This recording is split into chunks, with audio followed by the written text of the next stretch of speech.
Welcome to the second day of the Humanitarian Congress Berlin. My name is Sarah and I'm the head of the advocacy team at Médecins Sans Frontières, Doctors Without Borders in Germany. The theme of this year's Humanitarian Congress is Feminist Humanitarian Action from Affirmation to Transformation. For decades, feminist thinkers and advocates have offered new angles to problems which are rooted in patriarchal, in colonial, suppressive and capitalist structures and practices.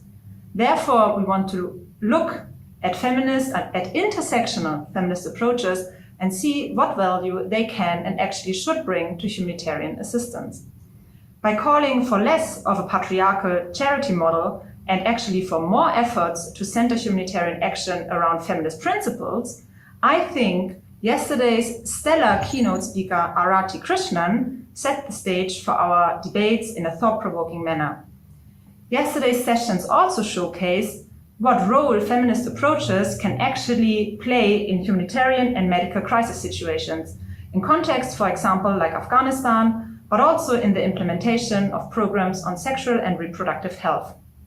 Today's conference day dedicates one session to questions of how humanitarian actors can better take into account the needs and rights of LGBTIQ+ people and how humanitarians can turn into active supporters of these communities. The second session looks at feminist activism around patent rights on breast cancer drugs. Experts will critically evolve and deliberate on the consequential economic and social inequalities in access to these treatments. The final panel looks at the crucial role female care work plays in humanitarian settings and the importance of female caregivers, and actually all caregivers, to care for themselves in challenging circumstances. We, the co-organizers of the Humanitarian Congress Berlin and the whole Congress team, are very pleased to have you with us today. We wish all participants interesting insights and discussions and nourished thoughts and spirit to drive change for the humanitarian sector of today and tomorrow. Good afternoon and welcome to this panel, Beyond Rhetoric, LGBTQI Inclusion in Humanitarian Action. My name is Casey O'Connor. I use pronouns she, her. I'm the project lead for LGBTQI inclusion for MSF Health Interventions, funded by MSF's Transformational Investment Capacity Fund. I'm also co-coordinator for MSF's Rainbow Network, and I've been working with MSF since 2011, primarily in our health projects. I'm going to introduce our panel, and they have long biographies, have a lot of experience, but in the interest of time and saving that for the discussion, I will give brief biographies for all. First, there is Laura Woolf. If you want, just kind of raise your hand there, Laura. She's got 25 years experience working on women's rights, disability, Indigenous and LGBTQIQ+ inclusion, and participation programs and projects. She is currently CEO of Edge Effect. Next, we have Megan Daigle. She focuses on gender, sexuality, race, and disability in post-conflict peace building, security, and humanitarianism. She is currently a senior research fellow in the Humanitarian Policy Group at ODI, which is an independent global think tank based in London. And finally, we have Rabal Matouk, a consultant researcher in Lebanon. Rabal has worked with UNFPA, UN Women, and Oxfam Great Britain, among others. His focus is on analysis of LGBTQI and SOGI-esque living situations in Lebanon and develop strategies to address those needs. First, I want to do a little bit of housekeeping. Welcoming you, and I think that we'll have a very rich discussion with the panelists about the state of inclusion for LGBTQI in humanitarian projects contexts. But for audience participation, you have several options. One is in Twitter with the hashtag HCBerlin. The other opportunity will be in the comments and questions in the chat bar. We also have a Q&A window that you can use for your question and answers, which is the preferred method for our tech team who is supporting us. And then there are some accessibility features.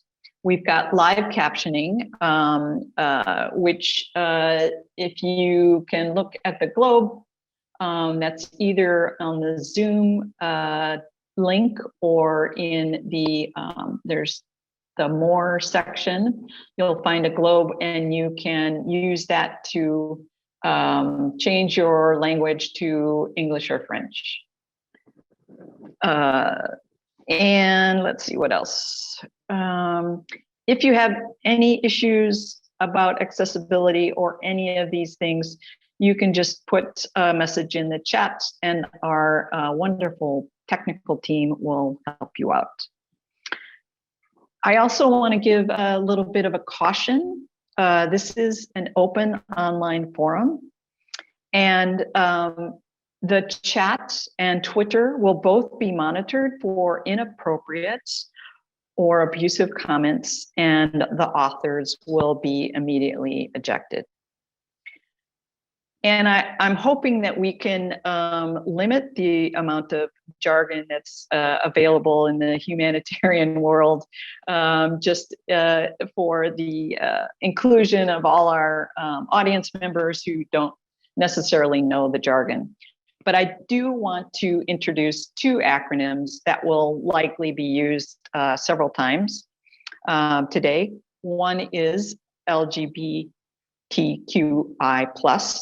which means lesbian, gay, bisexual, transgender, queer, intersex. The plus stands for other identities within this broad category. And then we have SOGI, S-O-G-I, and SOGIESC, S-O-G-I-E-S-C, which is sexual orientation, gender identity and expression, and sexual characteristics. So hopefully we're all on the same page and we can start the questions. And what I'm going to do is I have a series of questions and I'm going to address the panel members in rotation. But after each question, the other panel members are welcome to respond to the question and just raise your hand if you have additional thoughts or ideas. Okay, I think the intros are out of the way. I think we're ready to get started. Okay, so first question, and Megan, I'm going to ask you to answer first. For the last decade, the humanitarian sector has been increasingly recognizing the needs of the LGBTQI+ population in statements on universal human rights, in trainings, in our standard operating procedures. But has this changed anything on the ground for LGBTQI+ folks? And if not, what more needs to be done? Can you talk to us a little bit about that, Megan? I can, very much so. Thank you, Casey. And I'm delighted to be here and have the opportunity to answer this. And the answer is yes and no. And I think our research has shown that it's quite mixed, the way that these kind of HQ level policies and commitments filter down to service provision, quote unquote, on the ground. And it's much more dependent than we'd like to think on individuals and political will at various levels. And this is true for gender and sexuality issues broadly writ, but I think it's particularly acute for issues affecting LGBTQI+ people. It isn't happening reliably or dependably, and individual humanitarian workers based especially in international agencies, we found often see inclusion LGBTQI plus people as a really sensitive issue, as potentially too hot to touch, and sometimes even counter to their purpose. Running against their interpretation of humanitarian principles. We did interviews in Uganda and in Colombia, and we got responses that were like, we don't do that, we're impartial, or we don't do that, we're neutral. And I want to point out that that's not true. Inclusive humanitarian response is not about tailoring to ever more specific and particular needs. It's about reaching a diverse population effectively, a population that was always diverse. This isn't new. And principles are failing in their purpose if they're read as a barrier to inclusive responses. But I think the things that need to happen now is to, first of all, engage with that idea of what does it mean for something to be too hot to touch or too sensitive, according to whom and why, because that can be just a convenient get out for doing something that's hard or that's complicated. Or that requires investment. And so, I'd say that consulting with place-based organizations that support diverse, groups of diverse OGS, and challenging the centrality of international organizations in that ecosystem of crisis response, deferring more to place-based organizations, and developing more of the sorts of sensitive and secure ways of collecting data and dealing with people, receiving and approaching them appropriately, and providing what it is they need. And part of that, we've done a lot of research on inclusion and exclusion in my team, and part of that is engaging with pre-crisis norms and exclusions. And that's not something humanitarians have been especially good at. But, inclusion in that sense is really fundamental to an impartial response, a meaningfully impartial response.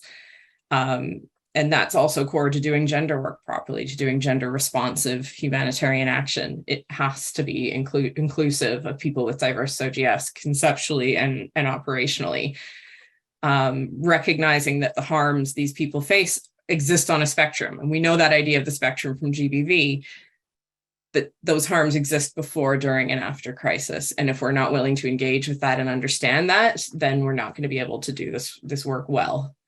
So Megan, I'm going to interrupt you there only because you're starting to answer all my questions. And I can't have that. I'll ask you, all of you, to keep your responses to 2 or 3 minutes so we can get to all the questions, and maybe some audience participation. Does anybody else want to add to what Megan said? Okay. Yeah, I can. Go ahead, Rabal. Thank you.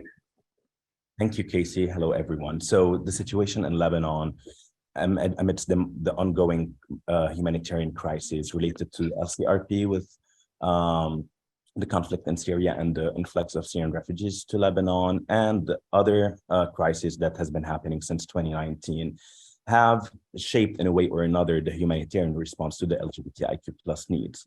And the shift has started happening from focusing on refugee needs, LGBTIQ plus refugees particularly, to include more and more vulnerable Lebanese LGBTIQ plus individuals. We have witnessed indeed improvement in the humanitarian response when it comes to the LGBTIQ plus community, but at the same time, we still witness on a daily basis redundancy from international actors in including programs and projects that address the LGBTIQ plus needs. And on the other hand, the focus on making the LGBTIQ plus cause a humanitarian cause affected somewhere else the advocacy effort and human rights efforts towards decriminalizing LGBTIQ plus status in Lebanon and other parts in the region. Over to you. Thank you, Rabal. I'm actually going to follow up with a question directed at you, Rabal. Looking at all the experience that you have working with the LGBTQI population in the humanitarian sector, certainly bias and discrimination, as Megan mentioned, by individuals working in the sector plays a part in access to services. no matter what policies are in place. So what have you seen, or what do you think needs to be done to realize the implementation of inclusive policies? Yeah. Thank you for this question. It's quite important because, as you mentioned, policies might not be enough because they might be present, they're in place, but they're not necessarily implemented. In my opinion, the organizations that are part of the humanitarian action in countries with conflict or other types of crises need to have a very solid stance when it comes to LGBTIQ plus issues and SOGS in general. We have noticed that a lot of organizations might have policies that do not discriminate against LGBTIQ plus individuals, or code of conduct that necessitates that the staff do not act in any discriminatory way against any key population. However, when it comes to capacity building or workshops and trainings that the staff would receive, we found that many organizations are redundant to receive this type of capacity building because they're afraid of offending, for instance, their staff, or creating any sort of discussion that they would rather avoid. In addition to that, despite these sensitization efforts or awareness efforts or capacity building initiative, and based on the do no harm approach, some organizations who do not really feel that they're equipped with enough skills and capacities decide to omit providing services to the LGBTIQ plus community on the basis of do no harm because they do not really know the know-how of doing that. So they decide not to address the needs or not to provide the services. And this creates a big conflict with the leave no one behind principle, because I don't feel that programs and projects need to be tailored in a specific way to address the LGBTIQ plus need, but rather make other programs or running programs more inclusive to include the particularities of the LGBTIQ plus community and not necessarily participate or promote the segregation that the LGBTIQ plus community suffer from. Thanks. Yeah, I really agree with that. You know, in terms of the integration of services for LGBTQI population, particularly, I mean, we don't need more vertical programs. We need, it's a population that is everywhere, but in small numbers, as opposed to large numbers in, you know, a few places. So integration, I think, in services is key. Any other, you know, and I'm sorry, I can't go. Thank you, because I can't see hands up. Sorry. No, that's okay. I guess what I want to do is push back a little bit and say that there's very few international organizations that have a SOGS inclusion policy to start with, and there is no global humanitarian policy on the inclusion of people with diverse genders and sexualities. I think secondly, it's really important to notice that the humanitarian system itself systemically discriminates against people with diverse SOGS. And how they do that is by not addressing the underlying norms that exist, heteronormativity, the assumption that all families are made up of a man and a woman, or all couples are made up of a man and a woman. Cisnormativity, the assumption that all people are the gender that they are assigned at birth, and gender binarism, the assumption that there's only two genders. And this is really important because one of the very first things humanitarians do is a rapid needs assessment. And that rapid needs assessment assumes that there's only two sexes, that a family looks a particular way, you're put into shelters under those assumptions, and it doesn't actually even identify what the needs are of people with diverse SOGS. And so, firstly, there's no global policy. Most organizations do not have the policy, and their tools systemically discriminate. So assumptions will not know the needs of people with diverse SOGS in humanitarian crises, and still until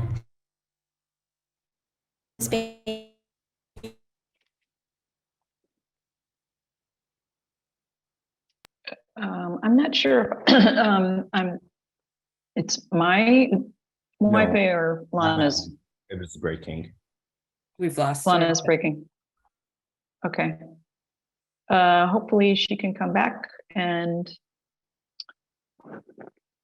address, because what I think what she's saying is very important in terms of the top 10 priorities that when we go into crisis situations and the rapid needs assessment, this had been adjusted for sexual and gender-based violence, and now needs an additional revision for addressing LGBTQI inclusion needs.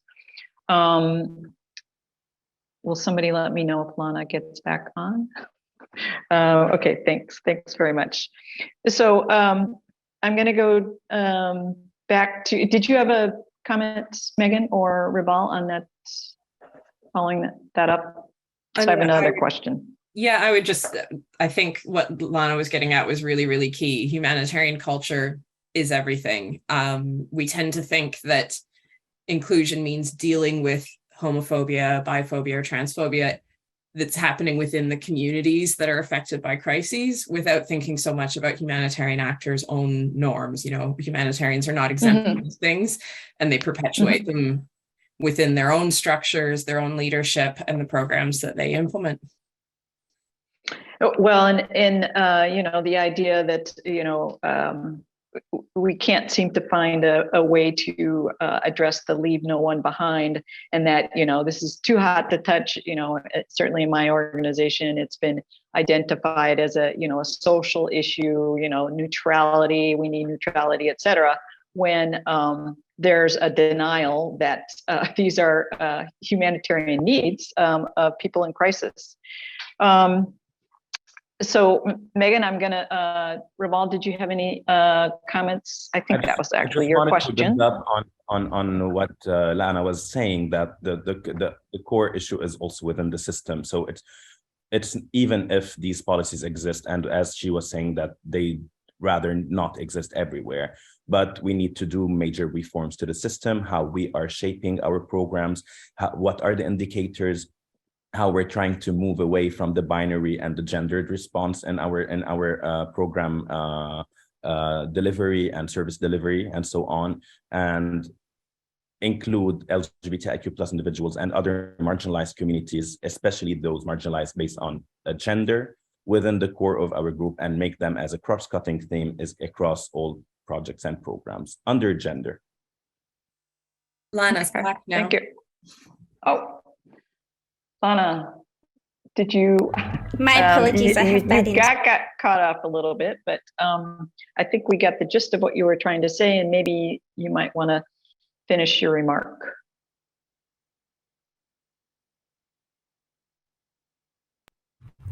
Lana? So I think that from just coming in and with Rebel,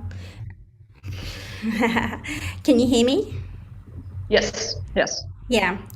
So I think Rebel had just, I guess, summarized what I was talking about. So I'll leave it at that.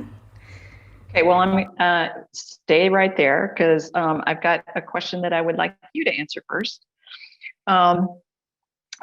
I think there's not a lot of understanding of the challenges that face LGBTQI population in accessing services in the humanitarian sector, whether that be healthcare or protection or food insecurity or shelter.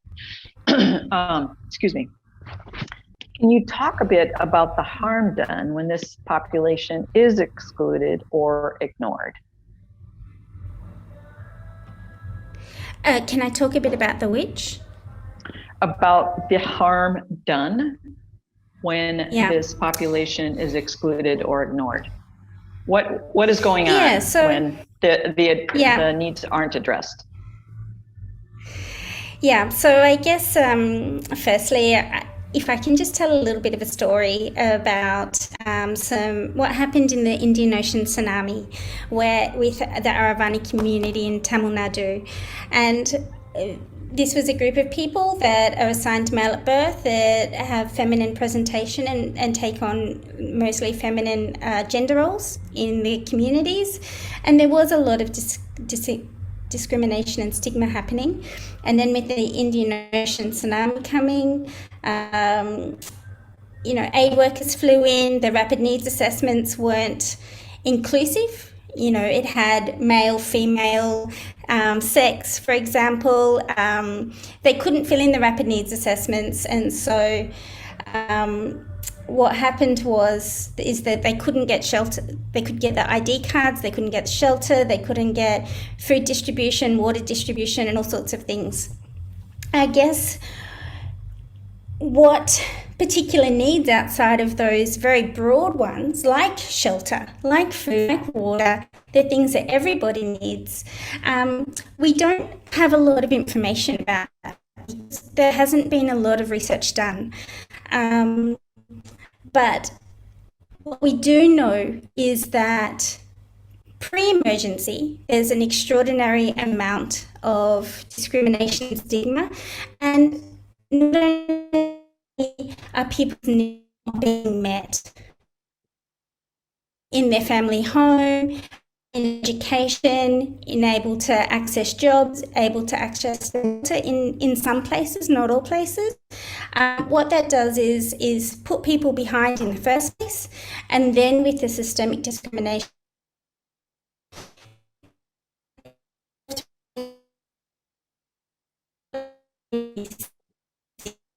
We're losing Lana again.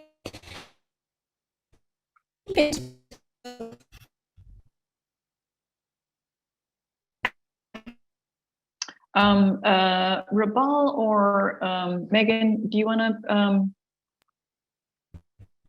respond to the question? Allow me, Casey. Sorry, Lana.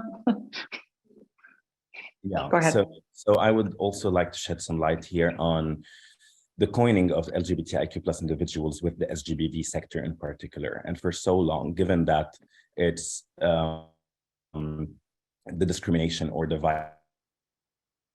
violations or any act of violence happen on the basis of which is to a certain extent under SGBV, sexual and gender-based violence, LGBTIQ plus needs and issues have been just excluded under SGBV sector. And we were not being able within the humanitarian response and humanitarian action to look beyond this and to address other LGBTIQ plus needs that go beyond risks of SGBV or being a survivor from SGBV, to include other needs, especially health needs. And in this context, it has also been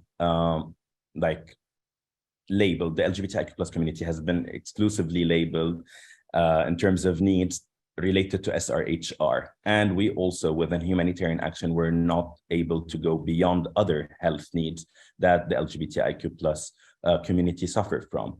And that includes mental health, especially amidst ongoing crises, access to primary healthcare, especially in primary healthcare centers. And in the Lebanese context, I can tell you that most of the primary healthcare centers are supported by international organizations to provide primary healthcare service to the most vulnerable communities. And very limited programs are inclusive to the LGBTIQ plus community, not to say none. So we don't have inclusive trans health. We don't have other capacity building initiatives, ongoing capacity building initiatives to frontliners and service providers at the field level to enhance the access of LGBTIQ plus communities to primary healthcare. And we know amidst crises how much the communities, even those who were not vulnerable prior to the crisis, the increase in need to primary healthcare center because it's more affordable and it's more holistic. So even in that, LGBTIQ plus communities are left behind. I think you're speaking to something that's really critical, Ruval, in that, particularly in the health area where I operate, the access to healthcare for LGBTQI is globally poor. and leads to many health disparities for the LGBTQI population. There are numerous studies that say that the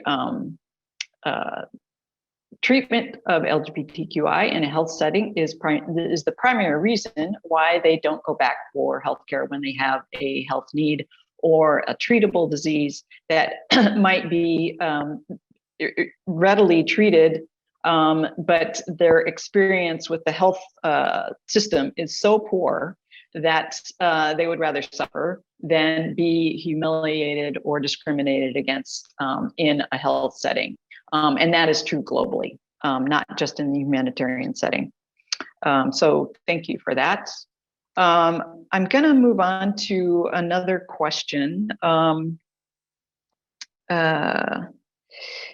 So one of the things I feel like is that in terms of programming for the LGBTQI population, the humanitarian sector can really suffer from a lack of imagination. And I'd like to understand from your viewpoint, where you might have seen efforts at inclusion be successful, and what might that work be telling us? Megan, would you want to start out on that question?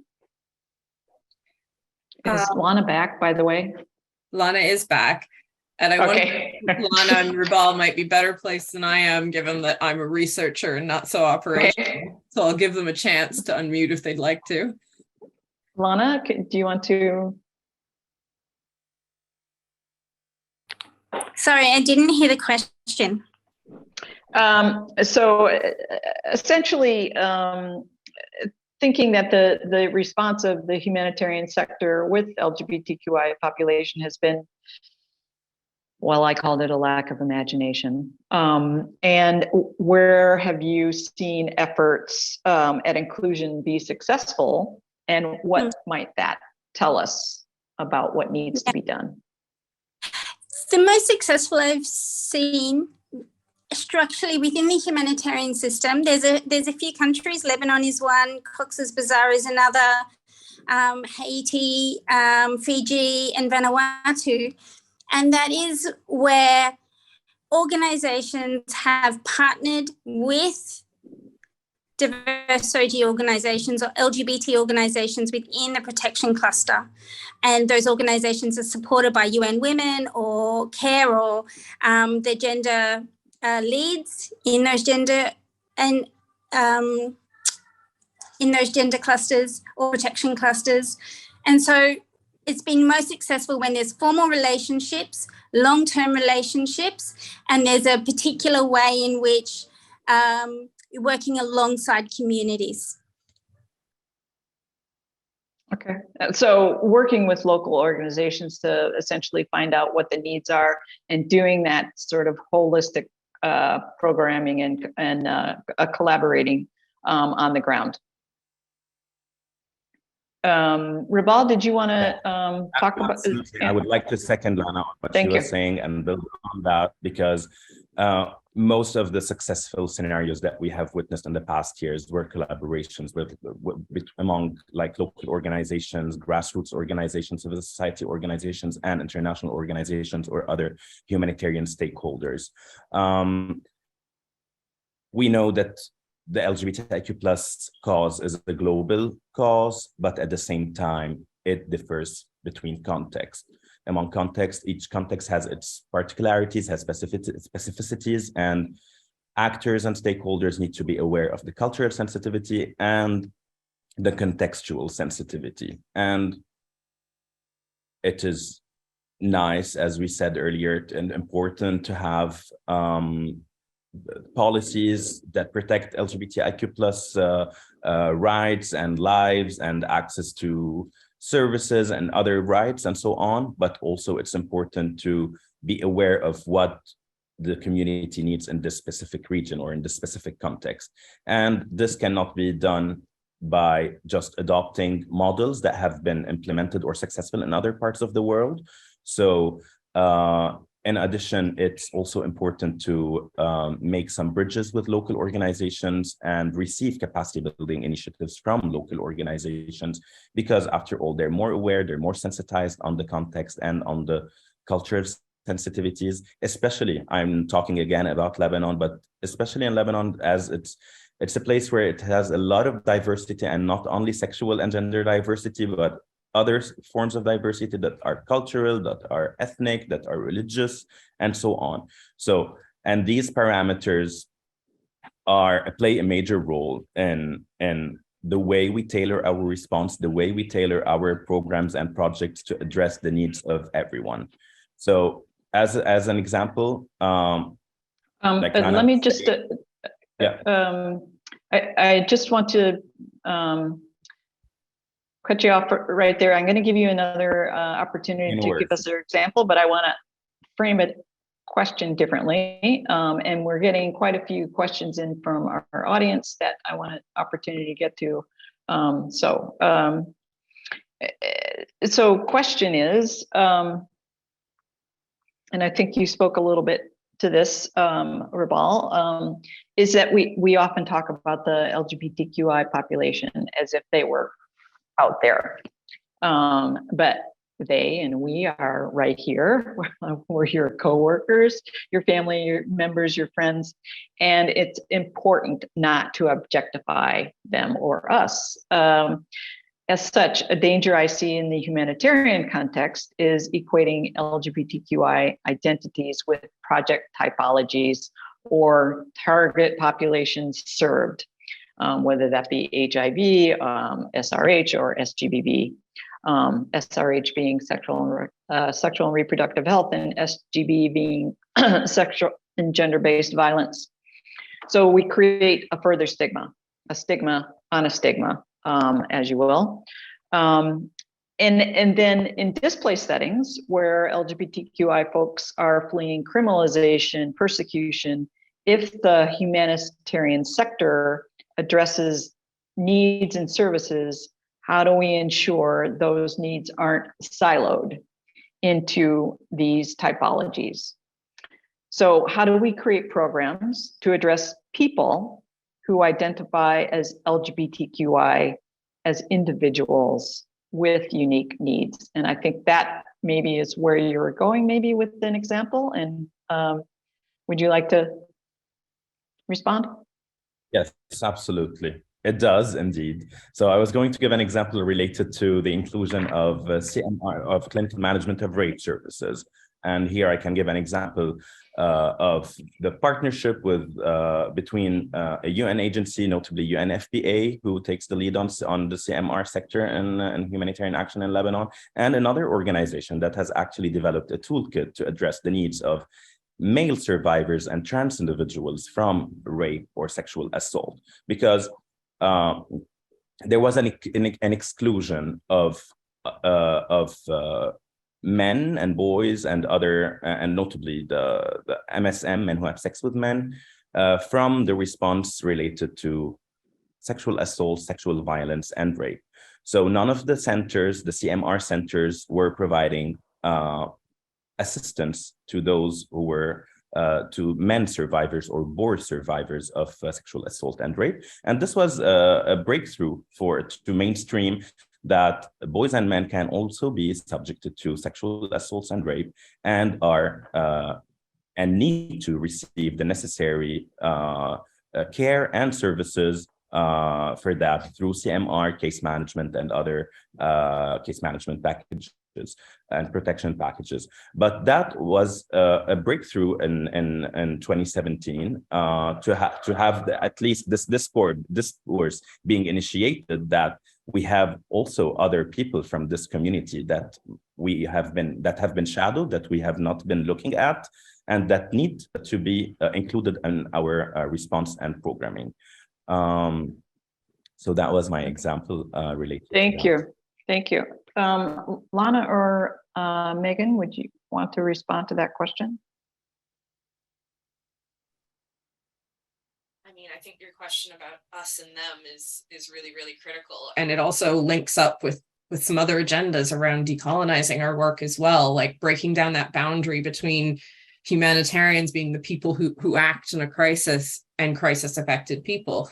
And a really key thing that I think Raval has been really drawing out is that, you know, a really key piece of this puzzle is LGBTQIA plus agency and leadership, that we're not just talking about a group of people that needs a particular kind of help, but they, you know, this group of people, this very diverse group of people that we're lumping together here, also have ideas and capacities and skills, and, you know, can speak about what they need and what that should look like and how that should be delivered, both inside international agencies, like you were saying, Casey, are, you know, our colleagues among us, but also amongst place-based organizations that are led by and for diverse OGS communities in those crisis-affected settings.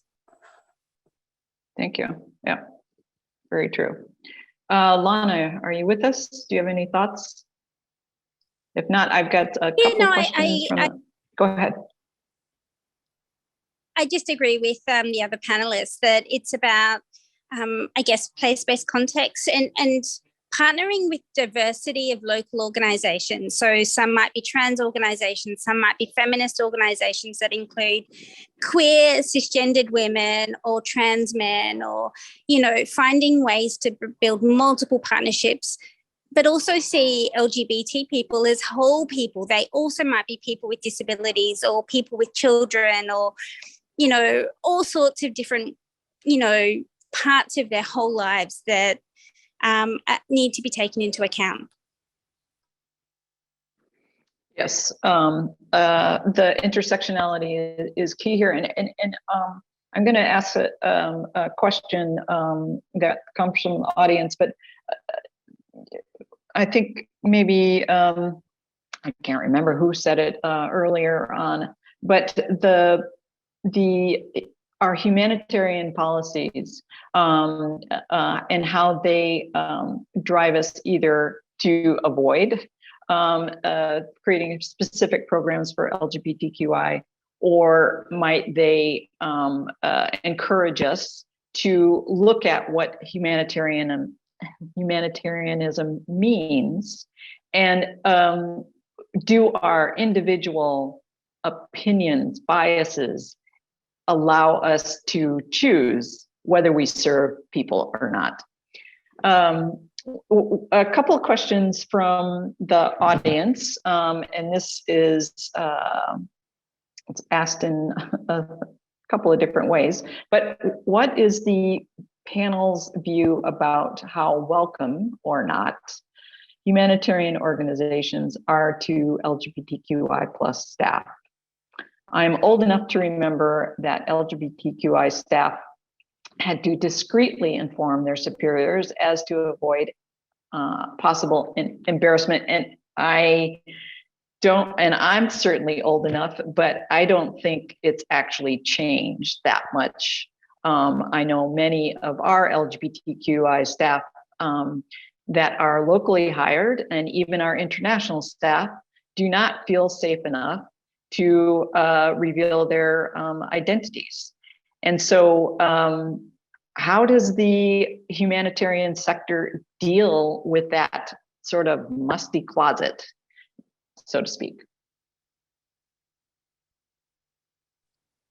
Anybody? Go ahead, Lana, you got the floor. I'm not sure they do. And I can think of one very, very, very large, probably one of the largest in the world organizations, that asked me to come and do some work with them. And at the same time, they had an issue because they had a lesbian staff member who could not get a partner visa for their partner to live in country after they'd already signed the contract, assuming that they could. And so there was this whole big issue because this organization wanted to do external facing work, but hadn't done the internal work within organizations, within HR policies and all sorts of things to ensure that their humanitarian staff, their LGBTIQ plus humanitarian staff, were able to be safe and comfortable. And I guess this is what safeguarding is about, right? Being safe and comfortable. And it's about all staff and the people that you're providing services to. So I'm not sure that it's changed very much either. Yeah. Anybody else have thoughts about that?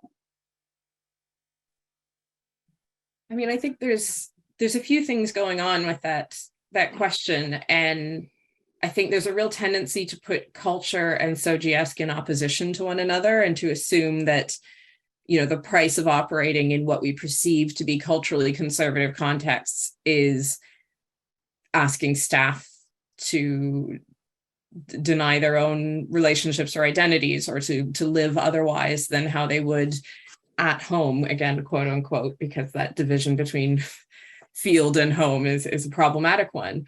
And so it really exerts a downward pressure on meaningful inclusion within humanitarian organizations.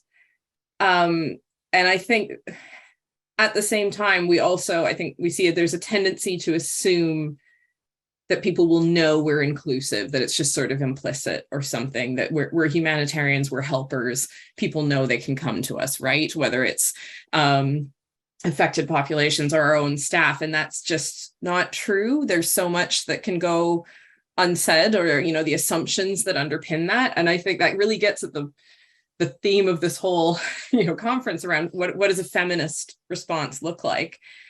And as we pursue feminism, we have to think about, what does that feminism look like, and who's included and who's welcome at that table? And feminists as a progressive group in general like to think we're an inclusive bunch. But I'm sitting in the UK, where I can say the discourse is not especially inclusive, and it is not safe to assume it's inclusive when it's not explicitly said. And I think humanitarians, as we think about what feminist humanitarianism might look like or could look like, that, you know, explicit inclusion and of, you know, on all axes, and intersectional feminism, meaningfully so, has to be really foundational to that. And that has to be how organizations position themselves. It can never be go unsaid, and it can never be assumed that we just know. Well, and you know, to your point, feminism is about dismantling roots of oppression, and the theory of feminism can be very different from the individual practice of it. So going on to another question from the audience, in your opinions, what does it take to get an international organization to understand the importance of taking a stance on LGBTQI inclusion? And how do we convince the decision makers in these organizations to move away from the idea that it is too touchy a subject? As someone who with big global organizations to do this, and there's one organization, I work with Plan International a lot. We've done 8 projects with them, really helping them build their internal capacity to start to do more external facing work.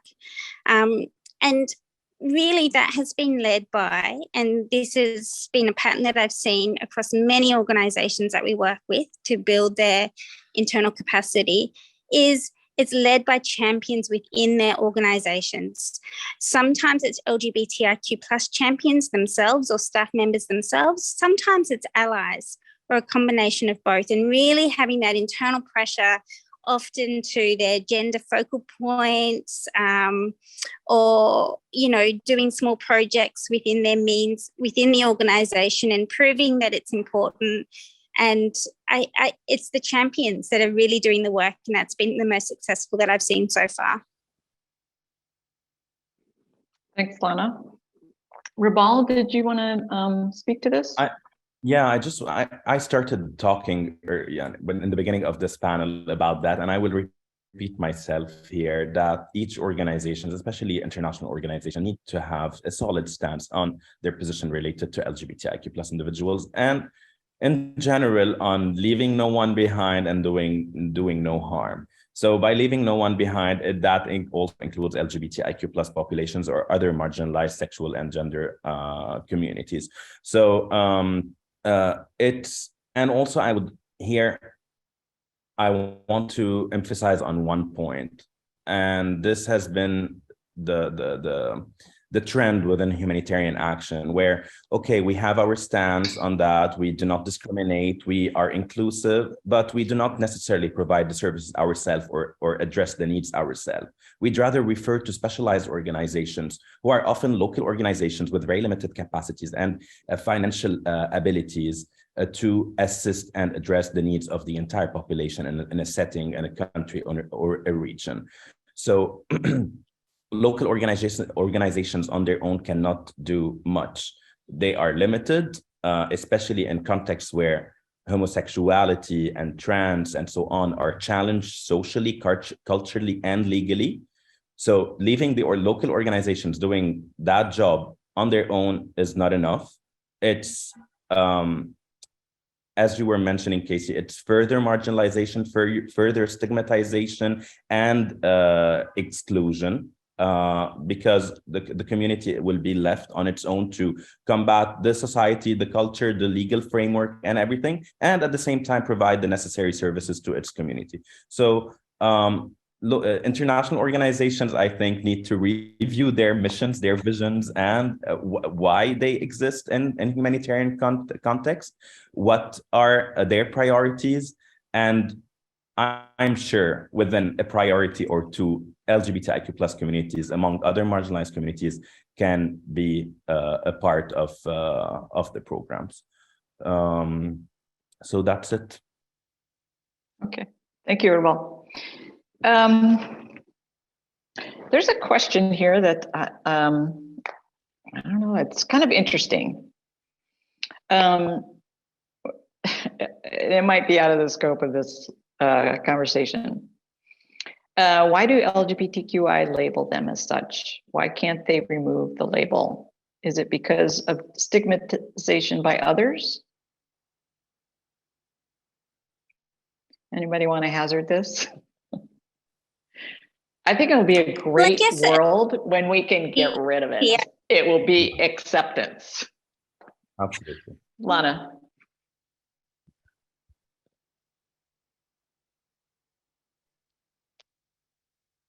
Lana, I thought you were going to say something. Maybe we lost her. I think we lost Lana. I guess LGBTQ and oh, sorry. Go ahead. And I think that, you know, for me, I'm just going to be out there. I'm a lesbian. I'm the L in the LGBTIQ plus, and you know, I have faced so much stigma and discrimination that I'm actually really quite proud of being the L. It's very meaningful for me because I've overcome an incredible amount of hardship to be who I am. It's not the only person or the only part of my identity. I have many identities.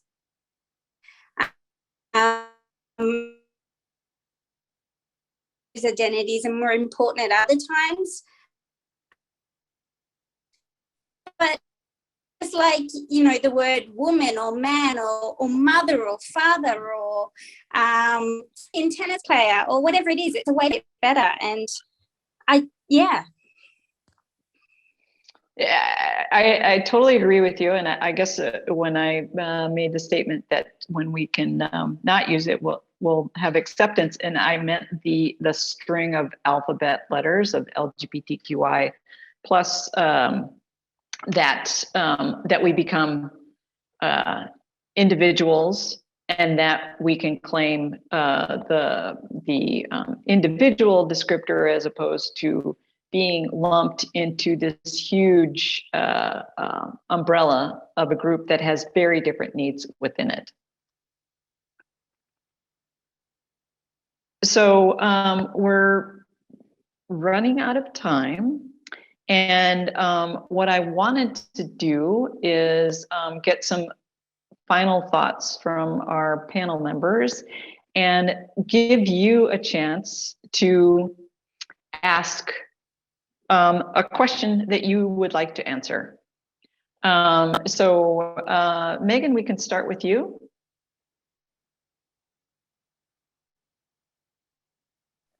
If you're ready. The question I would like to For answer. our final thoughts. Yeah. I mean, I think I just, like I said, I think this links up with our efforts to be more feminist and to be more decolonized in humanitarianism, because all of them are about how do we cultivate more, vulnerability. I don't like that word, and I don't mean it in the humanitarian sense, but I mean openness and willingness to decenter ourselves as international humanitarian actors when we're trying to find these answers.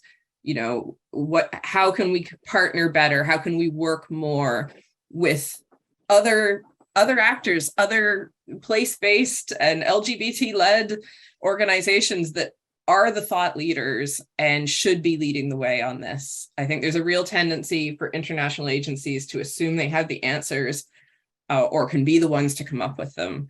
And how can we center other voices more as we try to pursue this and try to do this well? Great, thank you. Lana, are you there? Yeah. So what question would I like to ask? I think mine's more broader than diverse SOGI, but how do we become more accountable in a real practical sense to crisis affected communities? Because I think if we do that, we will be not only more inclusive of LGBTIQ plus people, but people with disabilities, other vulnerable or marginalized groups, and actually just really start meeting the needs of people in humanitarian crises. So I think the question that I have is, in a really practical way, how do we have more accountability to crisis affected populations? Yeah, we need to expand our terms and understandings beyond the simplistic needs that have been created for the humanitarian context. Rabal, Yes. is there a question you'd like to ask and answer? I'm not going to ask any question, but I would just build on what Megan and Lana were saying. Accountability to affected populations is key to improving the quality of the services we are delivering, the accessibility of services, the inclusivity and the holistic approaches that most organizations are adopting. Reach out to communities, to key populations, and if we do not have the capacity to reach to these communities, collaborate and partner up with other organizations who have access to these communities to understand the real challenges that these communities are facing, the real needs.